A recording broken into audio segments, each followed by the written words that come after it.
We live, Maggie? We're live and in charge. What's going on, everybody? Nate Hare with NuView Trust Company.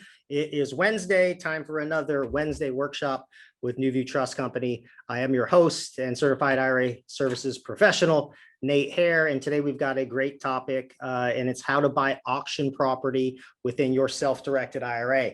Here's kind of how it's going to go today. We're going to keep it short and sweet and brief because we got a lot of information to cover. First, I'm just going to go over the basics of self-directed IRAs, the types of IRAs that can be self-directed. This is more for any of you new audience members that might have a retirement account, an old 401k, a rollover IRA. You're not happy with the growth within those accounts, and you're looking for an alternative way to grow your retirement in a tax-free manner. And we'll talk a little bit about why NuView is important in that decision-making process.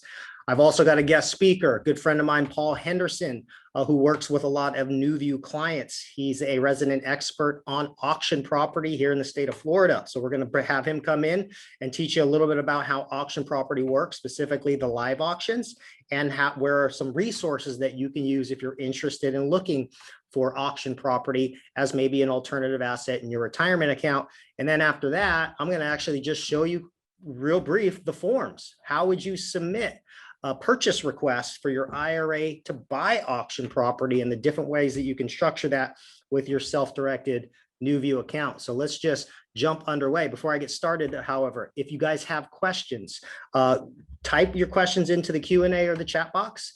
I've got one of my IRA specialists, Tom Tantillo. He'll answer anything that's IRA related. And if it's specific to auction property, specifically, if you try to keep it to the state of Florida, Paul Henderson will be able to answer those questions as well. So keep the questions coming, and we'll try to answer some verbally if it makes sense to. So let's just jump right into it. First, for those of you who are new to our educational platform, we do these webinars or workshops every Wednesday. If you miss it, don't worry, they're recorded and they're kept forever on our Facebook page in our video section. We also upload these to our YouTube page and also our new educational resource page. So we want to make sure that you get the most education when it comes to self-directed IRA investment options, because educated clients are better clients for us. So what we don't do, however, is we don't sell investments. So you'll notice that I have a lot of guest speakers on here on a weekly basis, but we are only providing education. We're never selling you an investment. The beautiful part about a self-directed IRA is you get to pick the investments without being sold or have investments pushed down your gullet. But it is also an entrepreneurial type of IRA where you have to make the investment decisions. So it's good for some people who want to invest in a specific thing that is outside of the stock market, but it's probably not the best fit if you don't know what to invest in. So again, use us for what we are specialized in, which is the administration of alternative assets in a retirement account that you find. You do the legwork, we hold the asset, and I'll show you kind of how that works as a step-by-step process as we go through. When we talk about these types of accounts, you often hear it categorized or defined as a self-directed IRA. That's technically the product that we have at NuView. But don't get confused with self-directed. That term is just a marketing term. IRAs, or an individual retirement account, are the same no matter where you go. They're all governed by the same set of rules. So if you have an IRA at NuView, that IRA by law, by rule, is no different than an IRA at Fidelity.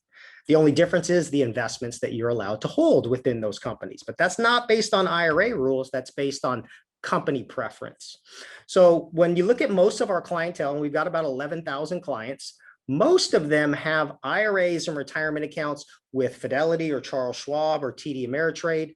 And those IRAs hold their paper assets like their stocks, their bonds, their mutual funds, and CDs. They also have an IRA at NuView, because you can have as many IRAs as you want.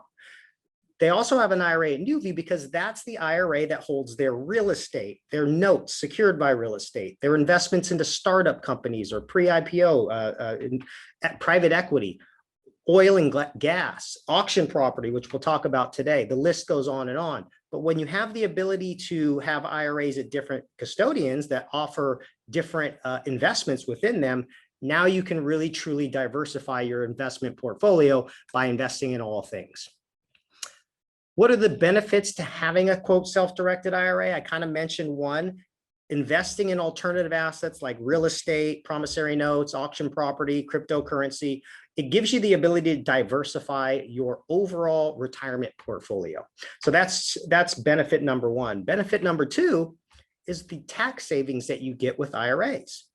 A lot of people are concerned with all this hyperinflation and a potential increase to capital gains tax. And if you're a real estate investor, if you're buying and selling investments as an individual, you got to understand you're a taxpayer at the end of the day. If capital gains tax gets increased, or our personal income taxes get increased, or they do away with 1031 exchanges, which is again another thing that they're talking about, you want to make sure that you're best prepared to handle that if you still want to invest in things like real estate going forward. The beautiful part about a self-directed IRA, or just an IRA in general, is that when you buy and sell real estate, you buy and sell notes, you buy and sell cryptocurrency within an IRA, there's zero capital gains tax. So you literally get to exponentially increase the growth of your money by having it in a tax sheltered plan like an IRA versus just investing with your own money in your bank account. So always think about the different types of IRAs that you can use and just invest in what you know best, because that's how you're going to invest in the long term. You're not going to invest in things people just tell you about. You're going to invest in what you understand and know best. What are the types of plans that can be used to hold alternative assets? And I'll talk about the alternative assets on the next slide. But these are the 7 types of accounts that we have here at NuView. We have Roth IRAs, we have traditional IRAs, we have a solo QRP or a Roth 401k, same product, just different names.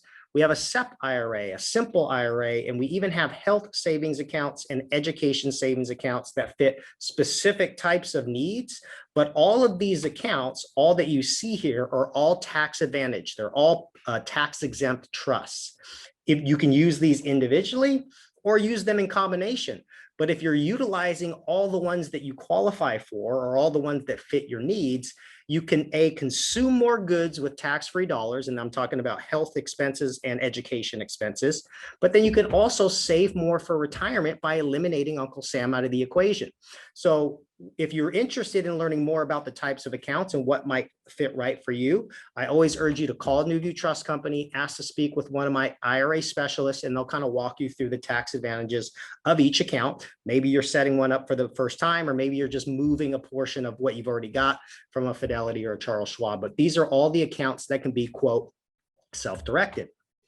What can they be self-directed into? Well, here's just some of the investment options that we see most commonly from our NuView clients.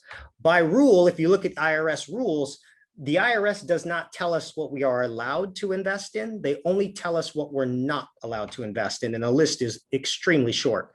It's just 2 things: life insurance contracts and collectibles. Those are the only 2 investment restrictions when it comes to your individual retirement accounts, your HSAs, your ESAs. All of the rules are the same as far as what investments you can hold within it. So they only tell us what we're not allowed to invest in. Outside of that, anything else is allowed. So what I like to say is, as a general rule of thumb, if you can hold title to an asset, if you could draw up a purchase contract or an agreement to purchase something, that purchaser or that owner of that investment can be your IRA, your Roth IRA, your traditional IRA, your 401k, your ESA, or your HSA. And that's what we do here at NuView. But a lot of our clients invest in real estate, fee simple real estate. How they get those can be direct through the owner. It can be through foreclosure. It can be through tax liens. It could be syndications by buying apartment buildings, real estate options, condominiums, land, commercial property. A lot of clients like to just be more passive and invest through notes, secured and unsecured notes. They invest through private entities like limited partnerships, joint ventures, LLCs, and trusts. And a lot of times those entities might own real estate underneath there, but they can invest through an entity that ends up owning real estate. And we even have the option for our clients to take their IRAs and invest directly and buy cryptocurrency. And we did a webinar just last week. If you're interested in that, go back to last week's webinar. You can watch our webinar with RSX, a really phenomenal webinar that we did with them. But let's continue on and talk about auction property, how the process works. And at this point, I want to bring in my good friend, Paul Henderson. Me and Paul met, and Paul, if you want to jump on, share your screen and your mic there. I met Paul, geez, maybe about a month into working here at NuView. Paul has sent us several clients that have used their IRAs for a multitude of investments. Some of them have been through, to buy auction property, through him. He's not here to sell you anything, though. He's just here to share his knowledge about how the auction process works, what you should look for, and actually give you some resources as to where you can find some auction property and do some due diligence. So, Paul, can you hear me? I hear you well, very clearly. How are you today, Nate? I'm very, very good. I'll let you go ahead and take over, maybe tell the audience a little bit about yourself and take it underway, and then I'll jump in at the end. Thank you so much. And I want to thank you for the opportunity to make this presentation. Education is very important when it comes to finances and so forth, and I really do appreciate it. I met NuView because I was closing on a property, and the guy who was doing the closing, the company basically was telling me how busy business was, and I said, that's great. And hey, how did all these people come to you? And he said, you believe it or not, Paul, there's a lot of people using their IRAs to buy properties. And he told me about NuView. And on the way home, I spoke to Brian, and it was a pretty interesting scenario. So let's move forward. It's a great opportunity, and it's great tax deferment. I don't like talking a lot about myself, but like I said, I've got 20 years of investment advisory experience, as well as 15 years in real estate with Florida Land Partners. So we'll move on from there. Nate has had a lot of people on and talking, and everybody always seems to come up with one of their deals or something that happened. Well, if you're buying real estate, as we all know, you're going to have good and bad situations. So I thought I'd probably present to you guys my worst 5 deals and my best 5 deals to kind of talk your way through it. Things happen in all different ways. You're going to get real good hits on some properties, and sometimes you're not. Doing the process and following it through with what I'm going to tell you is my process might help you alleviate or reduce those losses, and might help you become a little bit better bidder on property and a little bit better at buying properties from the auction. Just to give you a quick overview, we bought property in Brandon, Claremont, Leesburg, Davenport, Wesley Chapel, St. Cloud, Groveland, Wellington, and Eustis. So we've had a little bit of experience across Central Florida. But just to give you an idea, I'll give you the bad one first. Let's take the worst one of Ryan's Ridge. It was a property that I really didn't want to end up buying, but we bought it. My partners bought it, and I wanted to give it back, and they didn't want to give it back. But things happened to whereby we had this property for almost over a year before we could sell it. And unforeseen things are going to happen to you as well. In this particular instance, the air conditioning unit got stolen, and things happened to it, and we couldn't get rid of it, and we bought it wrong. And, those things are just going to come up. So we lost $11,000 on that particular deal. It was in Eustis, but that was our worst losses. And this is a representation of about 45 properties that we had bought and sold. I'll go over to the top 5. Let's not take number 1. Let's take the second one, because I like it as a funny story. We bought this house in Claremont, made $39,000 on it. When I went to look at it before I did my final payment, there was a lockbox on it. I asked the office to tell me who had the house listed. They called me back. I asked the realtor if they'd come pick up their lockbox. They asked me, well, how can I pick up my lockbox? I said, well, we bought the property. So where'd you buy the property? I said, we bought it at auction. The reply from the realtor was kind of funny. She said, that's not possible. We have an offer in with the bank to buy this property. I said, well, let me just tell you, I now own the property, and what were you looking to pay for it? And she said, we have an offer in for $190,000. And I think we had just picked up this property for $150,000. Well, I think we had it for less than 2 months, 2.5 months, because of the time frame to close and what have you. But you're going to get the good ones, and you're going to get the bad ones as well. So here's an overall view. Your good profits always come quickly, and it seems like the bad ones last forever. My top 5, I had $142,000 in profit. My bottom 5, we lost $35,000 for a net gain between the 10 properties of 107. The average day hold for the profit was about 63 days, and the average hold on the losses was 280. So agony sometimes continues to hang around, but the good stuff comes in and gets out quickly. Let's get into talking about foreclosures. When I tell people that they ask me, hey, Paul, what do you do? And I tell them that I buy foreclosures. They said, oh, you buy them from the MLS. And I said, no, I buy them from the courts. Well, what do you mean you buy them from the courts? And there's always a misnomer on what's going on with property. A les pendens is a situation where the property is going to be sued. That's basically the Latin word for les pendens, is we have a suit pending. Then there's going to be the actual foreclosure process that the property goes into. And then once the property's out of that foreclosure process, it's called an REO. As you all know, an REO stands for real estate owned by the bank or owned by someone.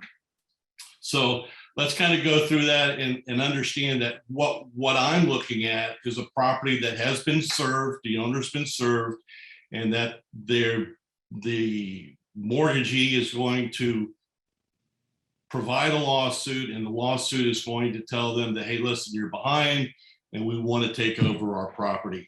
So they're going to start the process off and notifying them legally in written documentation that, hey, unfortunately, this situation is going to happen. This is kind of what the document looks like when you get to the courthouse. This is the last property that I picked up. This is 137 Redwood Road in Ocala. And this is the les pendens that I looked at. One of the things you want to make sure when you're doing your research is you want to make sure that the lot number and the legal description is the same legal description of the property that's actually being sold when the final judgment is made. So you want to make sure that when you go through here, that you do look up the property, you do make sure that the lot and the legal description is all the same. That's just going to be part of your due diligence to make sure that when you're bidding on a property, you're bidding on the same property that's for sale and the one that you probably went and looked at prior to buying it. What's going to happen next is after they go through that process, it can be a short time frame, 6 months, or if a property has been foreclosed upon or being foreclosed on, that legal action can take up to 4 to 5 years in some instances. The final judgment is what you're going to be looking for. And once the final judgment is presented from the court's going to make a decision on when this particular property is going to be issued. It's an item that is listed at every single clerk of the court. This is the final judgment is a written determination by the judge who's presiding over the trial that this is final and we're going to sell the property. And this is, of course, what your final judgment might look like. Okay, this is a motion for summary of the final judgment, and it's notifying you again that the court file case is the same, the plaintiffs are the same, the defendants are the same, and you're going to be able to see this actually on the websites when you go looking and doing your research. Okay, you're going to have a lot of information that comes up with the square footage when you're going and doing your research, and also like I said, legal description of the property. The pre-auction activities are what are very interesting and what I like to focus on. Once I go to a county's website and I find out all the properties that are going to be auctioned, I basically want to find out different things about it. And one of the things you as an investor have to kind of ask yourself is, what are my investment objectives? When you're looking at a property, you can't buy everything, and you kind of want to know what you're comfortable with. One, does the property meet your investment objectives? And when I say that is, maybe there's a size requirement. You don't want to buy anything smaller than 1,000 square feet or 1,200 square feet, and you don't want to buy anything over 2,500 square feet. So you're going to have to go and you're going to have to look at the individual property that's coming up for auction, and then go and do that search, take a look at it. Does the property meet your building requirements? Maybe in some instances, if it's a younger property, a stucco and frame house is a good investment for you. But if it's a much older property, maybe you want to stay away from that. Those are things that you can find out when you're doing your research. Was the property built within your required age time frame? You know, nowadays with roofing issues and what have you that's coming along, and insurance companies being a little tough on providing homeowners insurance, maybe you don't want to buy anything that's pre-2000 or pre-2005.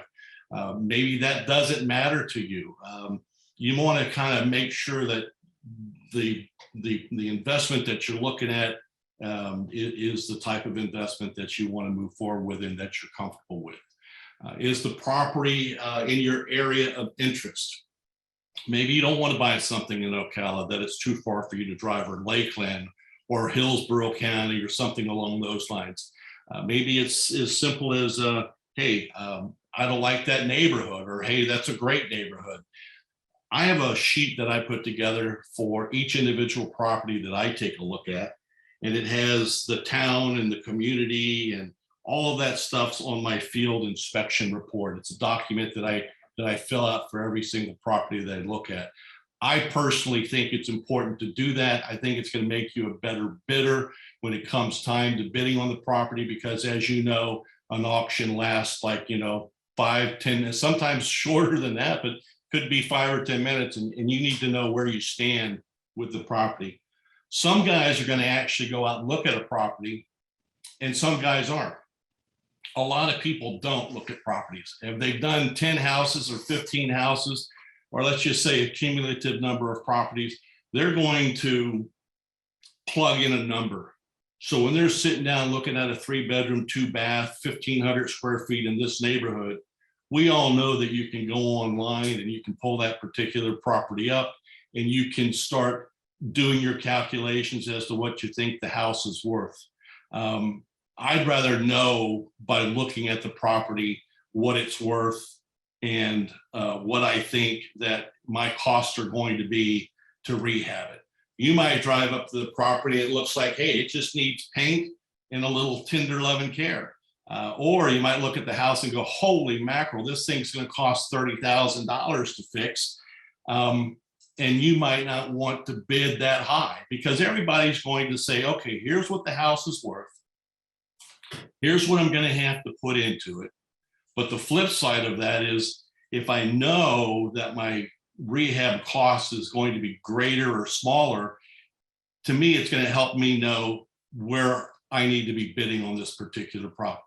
So knowing your repair costs in advance, I think is going to make you a more competitive bidder. And these are the things that I like to do in advance of going out and bidding on a house. Now, when you're doing your property search and what have you, there's going to be some websites that you can go to in every county. In this instance, I put up this as an example for Polk County. You want to go on there and you want to check with the official web pages, the official research documents of the individual who owned the property. You want to find out if there's been any liens on this house. You want to find out if there's any HOA liens or mechanic liens or IRS liens or things along that nature. These are the websites that are provided. There's also websites online whereby you can actually search the court documents. You can go into a specific case. Each foreclosure is going to have a case number, and you can see all the documents that have been filed by the courts on the less penances, on the documents that have been sent out, the responses by the attorneys, the final judgments, things along those lines.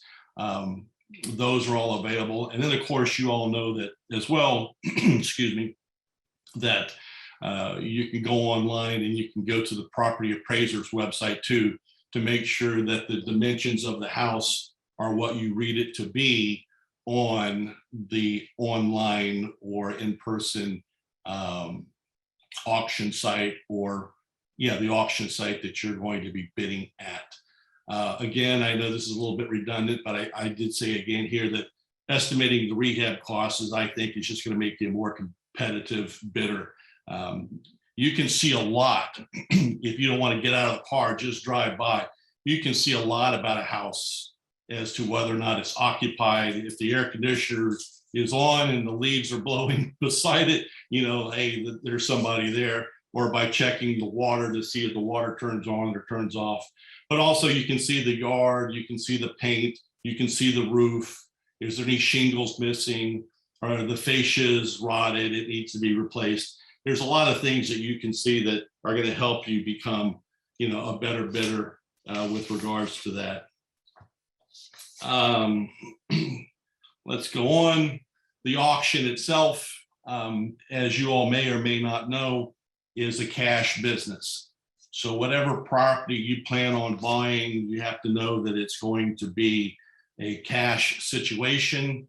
And the bidding process goes as follows. If you're in person and you're going to an in-person auction, you need to have a cashier's check made payable to the clerk of the court.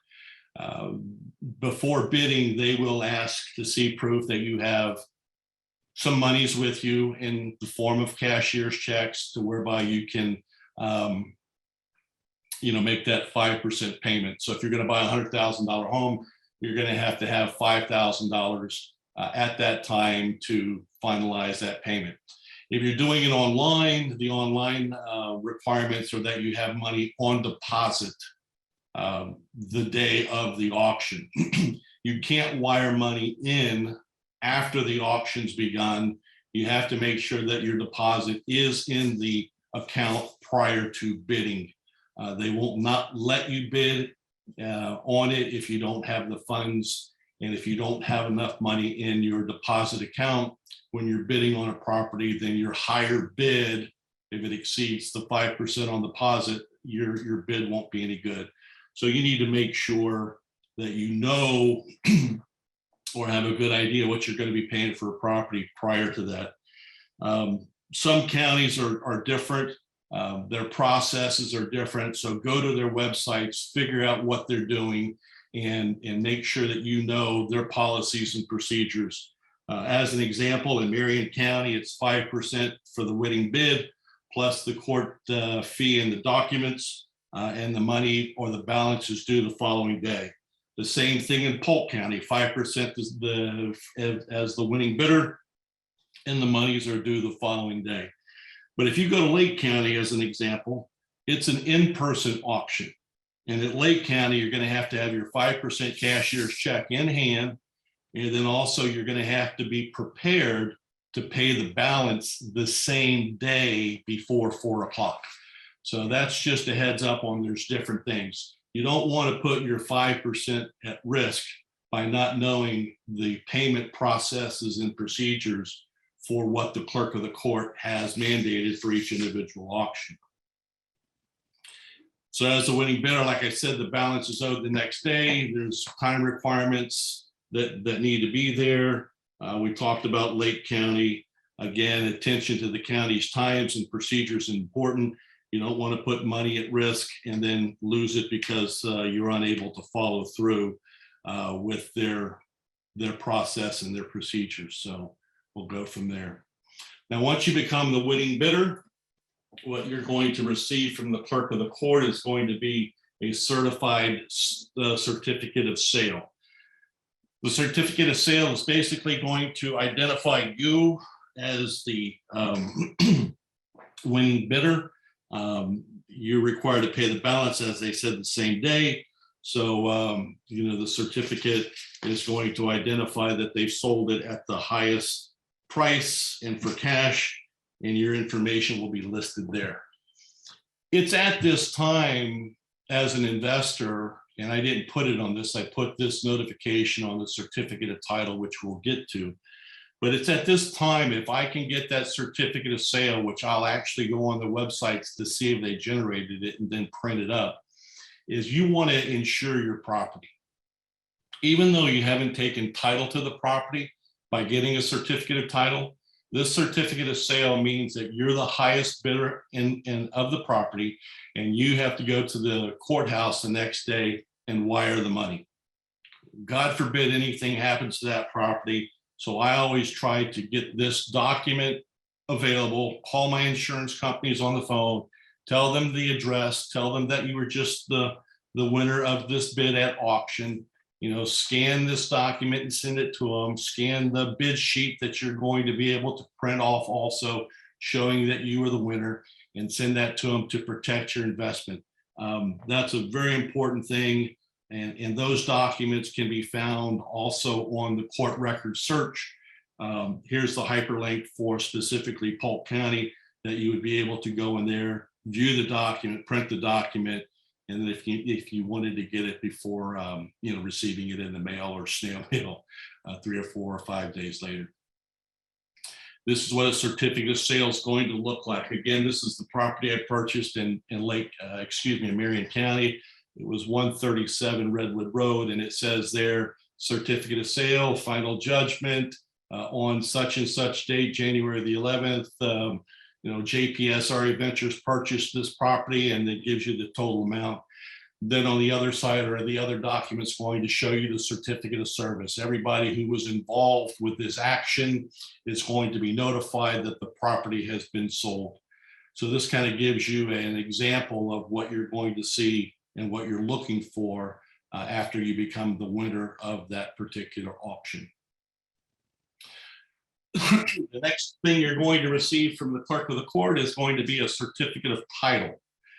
Now, the certificate of title normally comes 10 days after the auction. Well, why 10 days?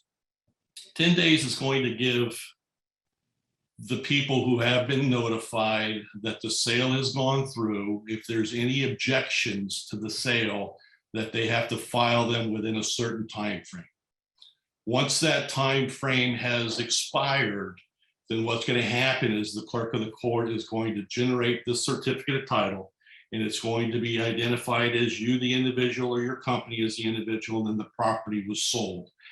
That's why you have to wait the 10 days. And in all instances, you also want to make sure that you don't go into the property and start doing work to it, because if there is an action, whatever you've done to the property, you really have entered that property illegally. You don't want to start cleaning it out and removing all the stuff that's there that might have been left behind, because if the individual who lost the property, they still have that time frame before you become the certified owner of the property. This is what that document's going to look like. It's going to say certificate of title. It's going to give you the legal description.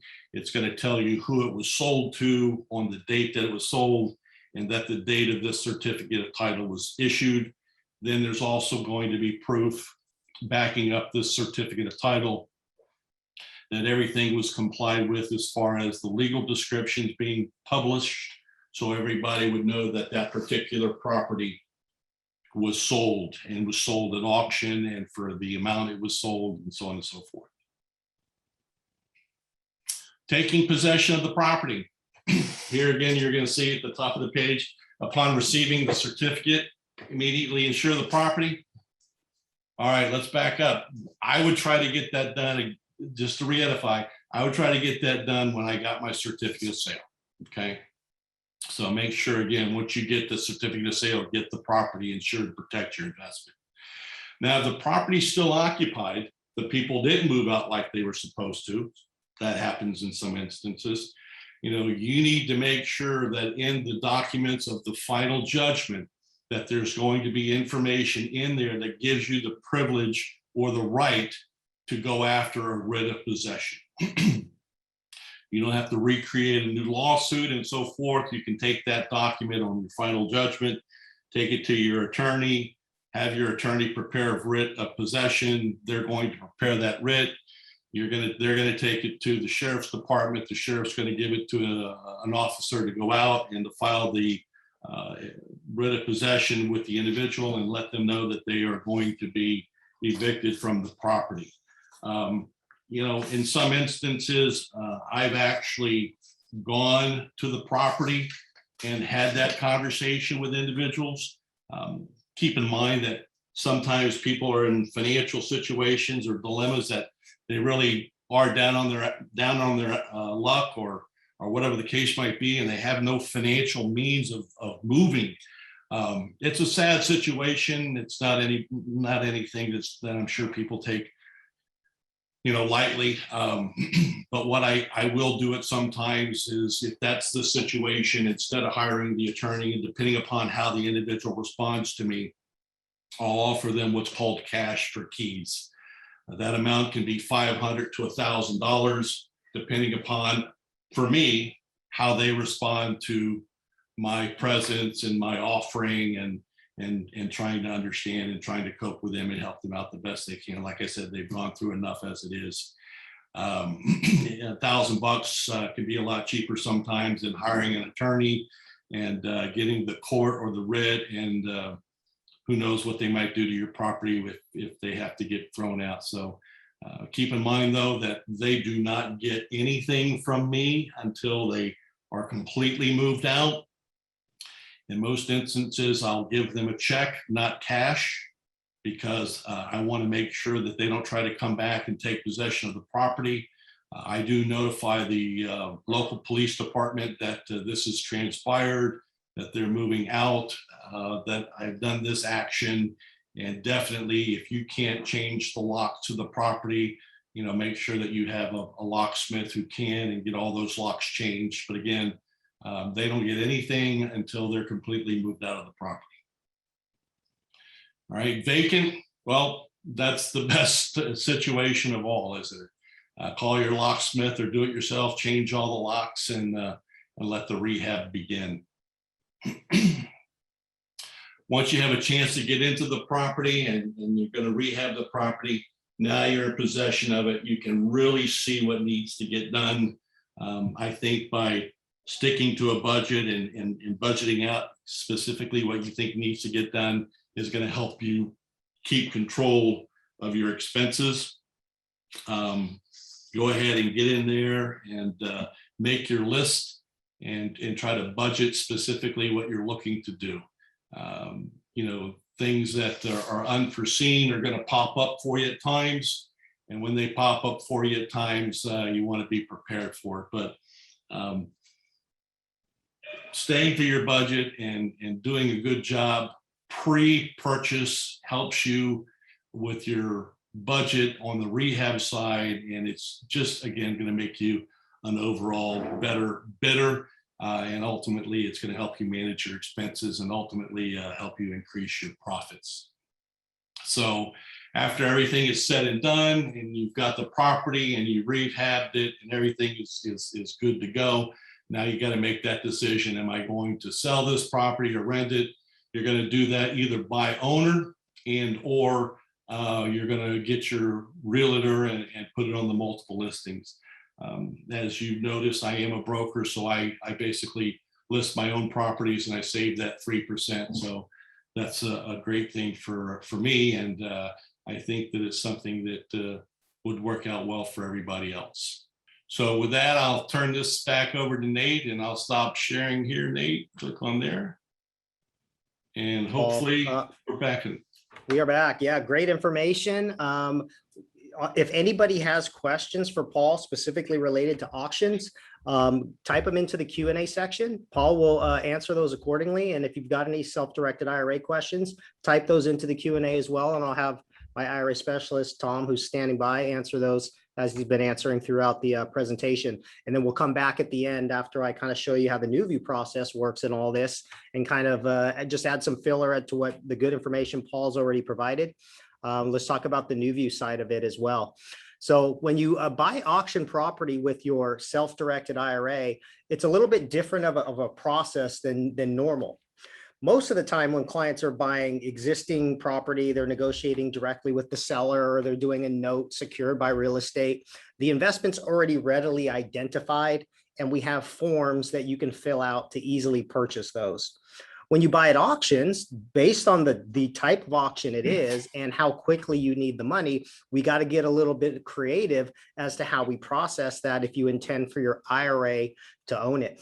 So most of the time when you have live auctions, in my experience, a lot of the trustees or the people running the auction are going to require that once you win a bid, and Paul mentioned this, you're going to be required to put some money up. Sorry, Tom, I need that. Sorry, you're gonna have to put some money up, whether that is all the money to buy the property or it's the 5% down that Paul mentioned. So if that's the case, what we actually have clients do is if you need money on the spot, you got to go down with cashier's checks. Okay. We have two purchase packets you can fill out. One's just our general purchase packet. This is in case you don't know what you're going to buy, but you need to have some money on the spot. There's also an additional form, and really the on the left side, the first part of the form is just really basic. What's your name? What's the account number or account numbers you want to use? What's the type of asset? If it's just auction property, just put other there and just type auction property. This really, the form is just intended of a way for you to give us the authority to begin an investment. It's not like buying a stock where you push a button. So we have to use this form and get at least enough information so that we can code it in the system as either an existing investment that you're looking to buy or a potential investment that's coming down the road. But when you need cashier's checks, this is the additional form that you would turn into us ahead of time before you go down to the auction. And you basically just request different cashier's checks based on the denomination that you need. So Paul gave a lot of good information as how you can do some research on the auction property, figure out what county that you're looking at, figure out maybe your price range as to what you can afford, and what kind of range that you're looking to bid on. And based on that information, give us the authority to give you cashier's checks in the denomination that makes the most sense. So for instance, if you've got $80,000 in your IRA, and that's kind of the max that you would want to bid, well, maybe that at least the minimum bid might be $50,000. So request one check for 50, maybe one for 20, and maybe one for 10, or something to that effect. How we produce those checks is we can do them a couple different ways. One is if you know the county that we need to make the check payable to, we'll just make it payable to that county or to that trustee. And if you win the bid, you basically hand over those cashier's checks. And if you have to give them more than what the winning bid was, typically they'll give you a refund, and we just make sure that refund check is made payable back to your IRA. Some clients, what they'll do is maybe they want the checks, since the checks are good for at least 60 days, that might get you through a couple different auctions, maybe at a couple different counties.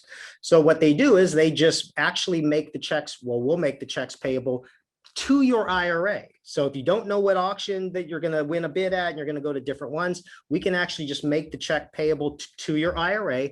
That way it's not coded as a distribution, right? We're not going to write the check to you because that's a distribution. We'll make the check payable back to your IRA.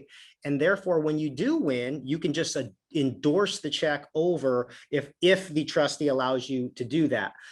So that's one way that I've seen done as well. And if it's an online auction or something where we have to make a deposit, again, just make sure that you contact us ahead of time so that we can process that. And we've done live auctions as well. So there's always different ways that you can set yourself up for success. And I always encourage clients to call us at least a couple weeks ahead of time, especially if we need to mail these checks to you, certified mail or something like that, if you're living in another state or not close to the office where you can pick up the checks physically.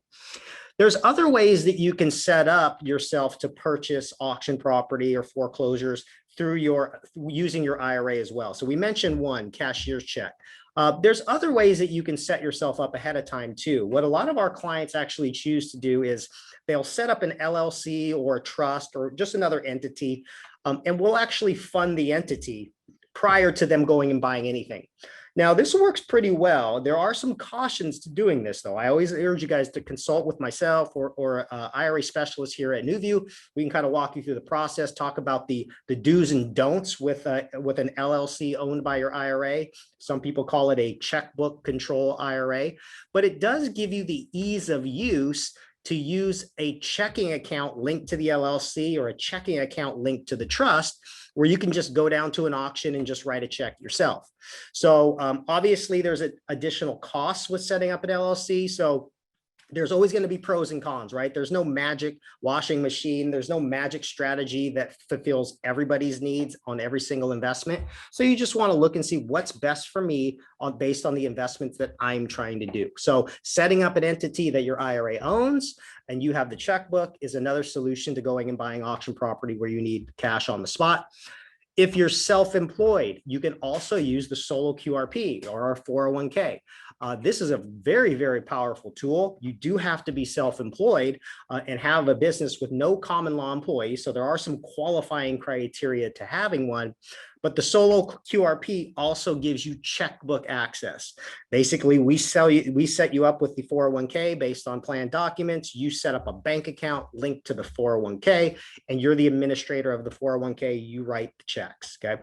Always be cautious when you put yourself in a position to having the checkbook, because you do have to understand the IRA rules a little bit deeper than if you're having us process things. Because remember, once you set up an entity or a QRP, there's no oversight at that point. So you just want to make sure you understand the rules so you stay out of what's called prohibited transactions. But if you understand the rules and you use these safely, they're good tools to have, especially when we're talking about foreclosures and auction property.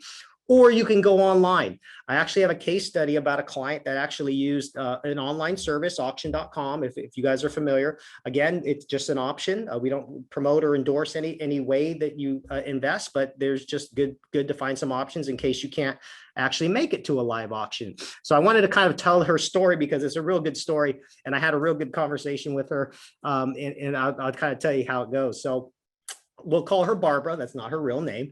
But Barbara had actually watched one of my previous classes on Roth conversions. So this wasn't even a class on buying auction property, but she watched my class on Roth conversions. And she had just retired. She had very, very small, traditional IRA from her employer, but she knew that, based on the fact that she only had $70,000, she needed to plan and find a way to take that money, invest in income producing assets, not just stocks and bonds and things that she didn't really know much about, but she wanted to invest in some income producing assets, but actually use her retirement as a way to live off of that income tax free. So the first thing that caught her eye was the ability to take her traditional IRA, and she did a conversion of that traditional IRA to a Roth IRA. It made a lot of sense. She was retired. She didn't have any additional income at the time, and she basically got the taxes out of the way in 1 year. And now she had all $70,000 in a Roth IRA. And from that point on, she started looking at auction property.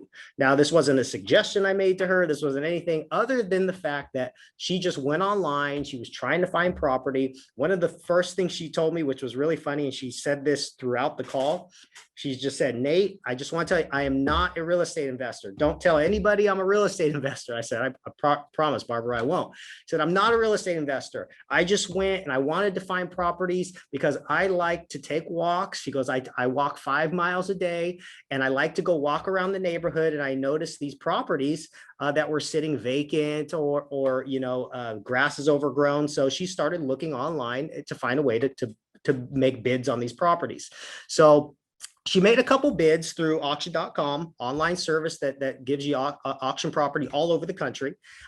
She made sure that it was within 5 miles of her house. She did about 4 or 5 bids per time because she didn't win all the bids, but she won about 1 out of every 5. And she won a bid.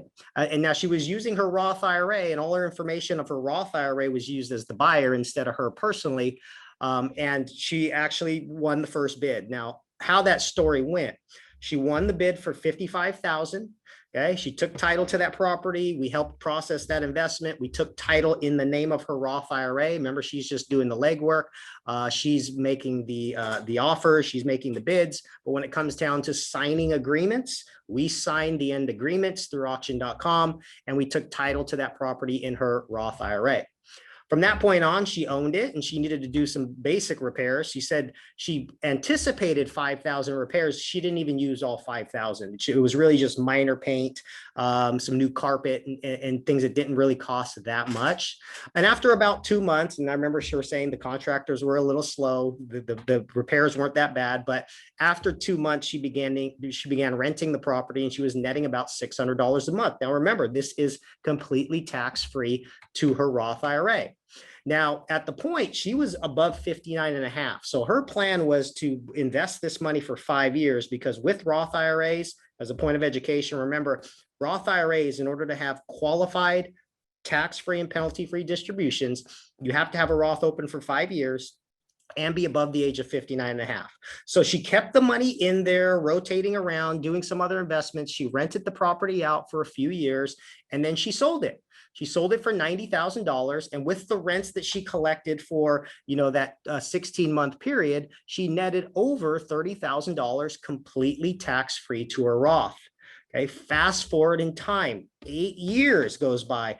By that time, by the time I talked to her most recently, she had flipped 5 properties in her Roth IRA.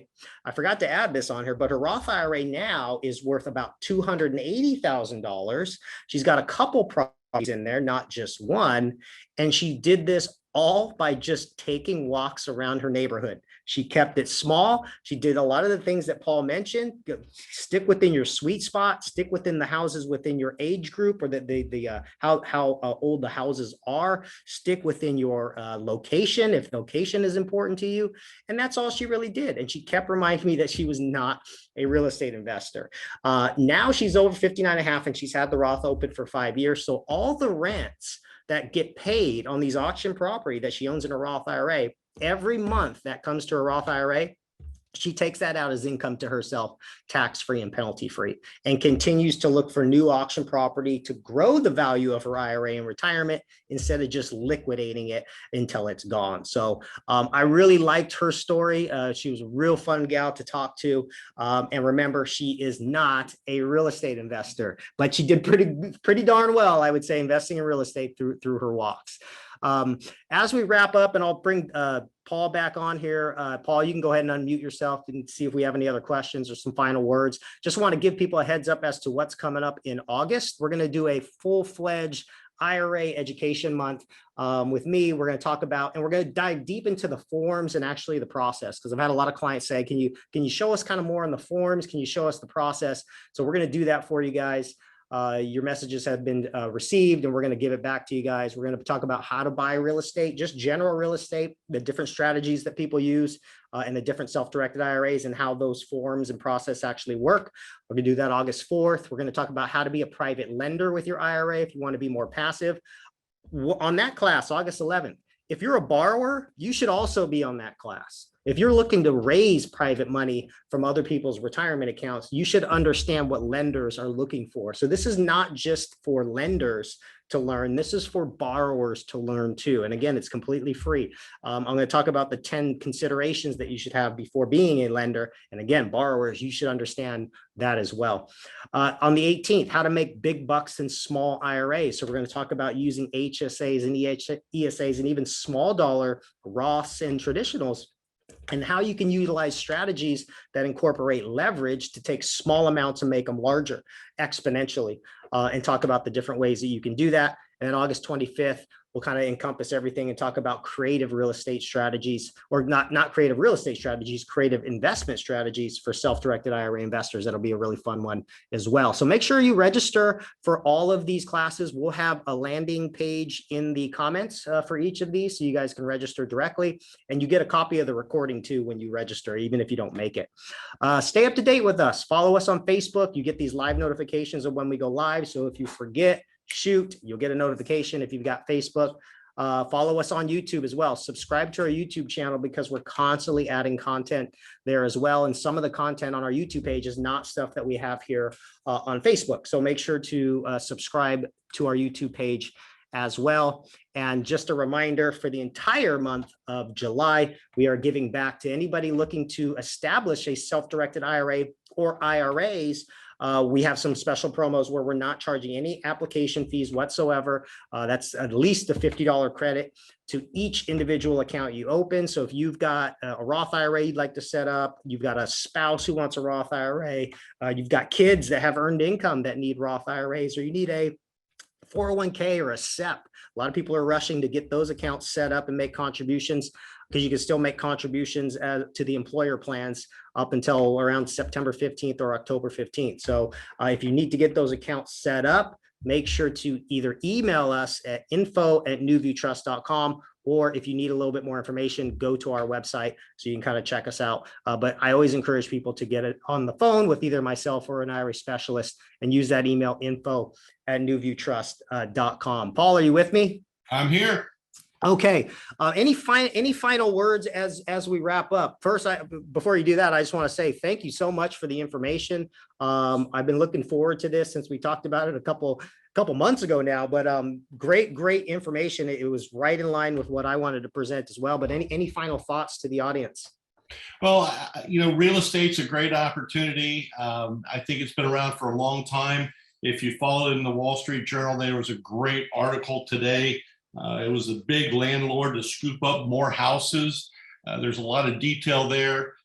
The checkbook IRA and the ability to invest within your own personal IRA in these different types of investments other than a CD or something that's a mutual fund is going to give you the opportunity, like that young lady did, to build some great revenue stream for yourselves. But if you get a chance, check it out in the Wall Street Journal.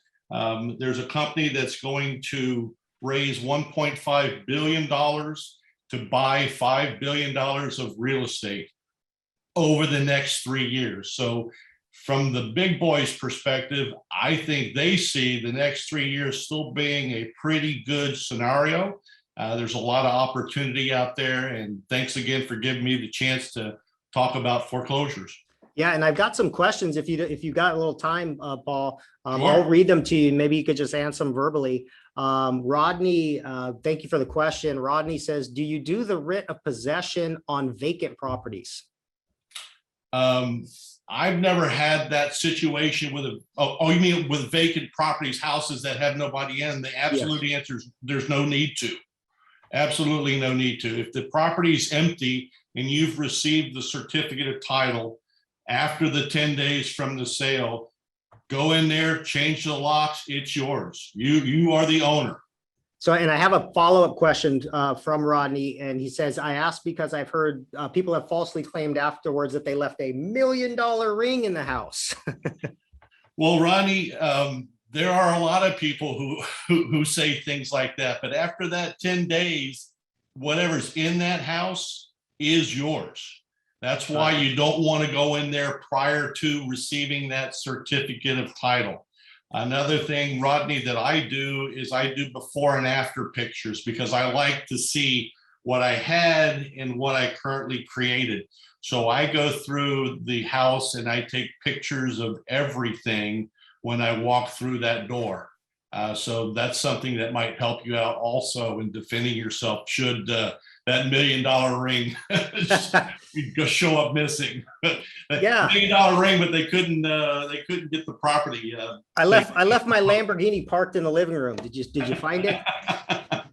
Yeah, that always is the case. Yeah, I got another question. Ellie, thank you for the question. Says, can Paul please provide some clarification on title insurance available with the type of title received from the county?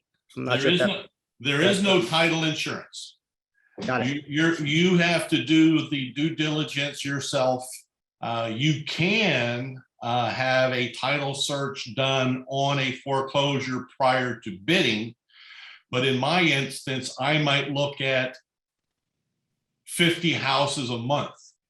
I'm not going to spend $200 on 50 houses when I don't know if I'm going to end up being the owner of that property or not.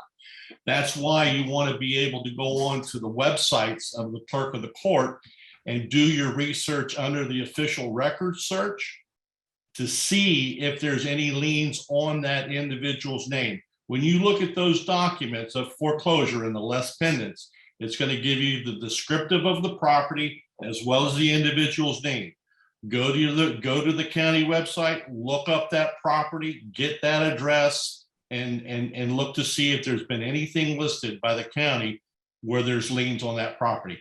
Out of 60 houses, the only thing that happened was the one in Palm Beach, to whereby there was an HOA lien from 3 separate HOAs. They never filed their liens with the clerk of the court. Got it. But it's a rarity. Melissa, thank you for the questions, Melissa. So Melissa, and I read this question already, and I will tell you, I've gone to auctions before too, and I could tell you they're very different depending on the county. I've been to ones that are just madhouse, and I've been to ones where it seemed like I was the only person there. But she asked, she goes, when in her experience, she's found that there seem to be some experts or some people that can, I guess, control the auction or maybe work in tandem.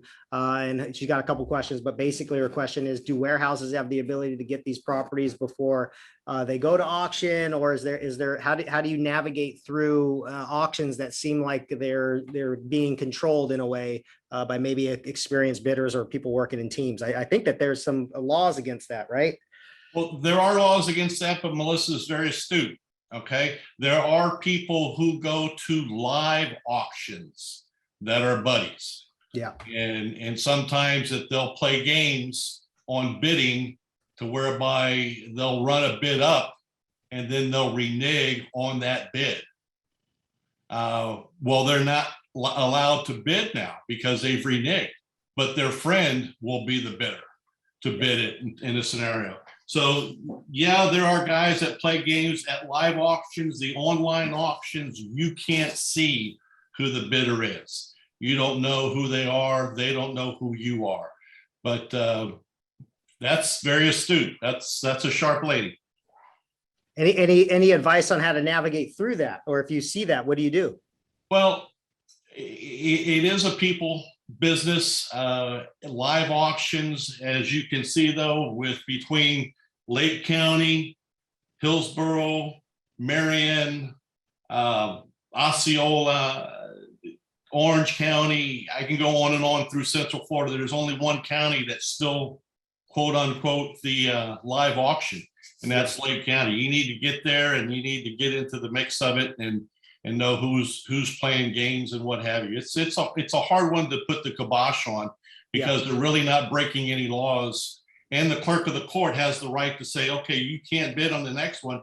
And if they continue to do it, the clerk of the court will also suspend them from ever bidding again. So they do stand a chance of losing the opportunity to bid at that particular auction. Good information. And then final question. This is back to the first question that we had earlier about the $1 million ring. With the 10 days, is it 10 calendar days or is that 10 business days? How do they count that? They count it 10 business days. 10 business days. Got it. Yeah. Well, and they can't, and again, that document will be on the document search. So if you go to the online court document search, whereby you can look up that case, you'll see that it has been generated. You can download that document and print it yourself and not have to wait for it to come snail mail. awesome. So just keep an eye out for that. Awesome. Well, I want to thank you again, Paul, for joining us. We'll have to do this again. I think the audience, I think we had a great attendance and thank you guys again for tuning in. This recording will live forever on Facebook and we'll have it up on YouTube. So share it to anybody that you think might be interested, or if they're just interested in getting Uncle Sam out of the equation on any investment that they're looking to make, whether it's auction property or something else. Make sure you talk to NuView and get a self-directed IRA set up so that you can start investing on your terms, completely tax-free and penalty-free. Signing off, my name is Nate Hare with NuView Trust Company, and we'll see you guys next Wednesday.